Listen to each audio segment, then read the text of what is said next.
শনিবার সন্ধ্যায় আজিমপুরের ৬তলা এই বাড়িটিতে আসে পুলিশের কাউন্টার টেররিজম ইউনিটের সদস্যরা। এ সময় তাদের লক্ষ্য করে দোতলা থেকে ছোড়া হয় গ্রেনেড ও গুলি। বাসায় ঢোকার চেষ্টা রুখে দিতে পুলিশের উপর মরিচের গুঁড়ো ছড়িয়ে দেয় জঙ্গিরা। তাদের ধারালো অস্ত্রের কোপে জখম হয় বেশ কজন পুলিশ সদস্য। গুলির শব্দ শোনার পরপরই ছুরি হাতে এক নারীকে রাস্তায় দৌড়াতে দেখে স্থানীয়রা।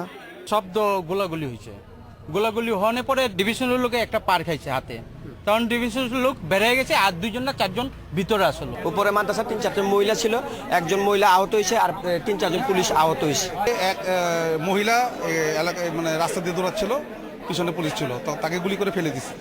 তখন আমরা আতঙ্ক হইলাম, কি ব্যাপার, রক্তাক্ত অবস্থায় মহিলা পড়ে আছে। মাসখানেক আগে কেয়ারটেকার মোবারকের মাধ্যমে বাসাটি ভাড়া নেয় মিরপুর থেকে আসা এক ব্যক্তি। বাড়ির মালিক কায়সার মিয়া। পরে তল্লাশি চালাতে গিয়েও প্রতিরোধের মুখে পড়ে পুলিশ। গোলাগুলিতে নিহত হয় আব্দুল করিম নামের এক জঙ্গি। আমাদের পুলিশও 5জন আহত আছে, তার মধ্যে 2জন ছুরিকাহত, তারা চিকিৎসাধীন আছে। আর মহিলার অবস্থা সংকটজনক, আর 2জন মহিলা ভিতরে আহত অবস্থায় পাওয়া যায়, একজন পুরুষকে মৃত অবস্থায় পাওয়া যায়।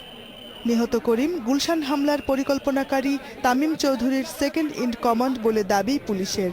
বসুন্ধরা আবাসিকের বাসাসহ রাজধানীতে জঙ্গিদের আস্তানা গড়তে বাড়ি ভাড়া করাই ছিল তার মূল কাজ। পুলিশের তালিকাতেও ছিল তার নাম। পুলিশের সঙ্গে সংঘর্ষে আহত হয়েছে 3 নারী। এদের একজন জীবননেসা শিলা। রূপনগরে নিহত জঙ্গি অবসরপ্রাপ্ত মেজর জাহিদের স্ত্রী বলে ধারণা করা হচ্ছে। খোঁজ নেওয়া হচ্ছে অন্যদের বিষয়েও। সেখান থেকে উদ্ধার 2 শিশুকে পাঠানো হয়েছে তেজগাঁও ভিকটিম সাপোর্ট সেন্টারে।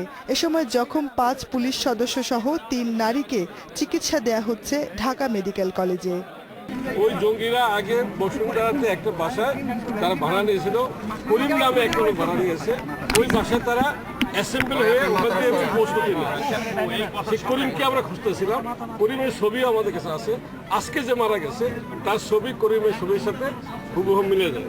গুলশান হামলার পর জঙ্গি বিরোধী অভিযানে নারায়ণগঞ্জে নিহত হয় শীর্ষ জঙ্গি তামিম চৌধুরী। সেই ধারাবাহিকতায় রূপনগরের অভিযানে নিহত হয় 90 জেএমবির প্রশিক্ষক অবসরপ্রাপ্ত মেজর জাহিদ।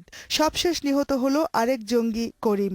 গুলশান হামলায় তার সম্পৃক্ততা থাকতে পারে বলে ধারণা পুলিশের। Jahanara Parvin, Independent News, Dhaka.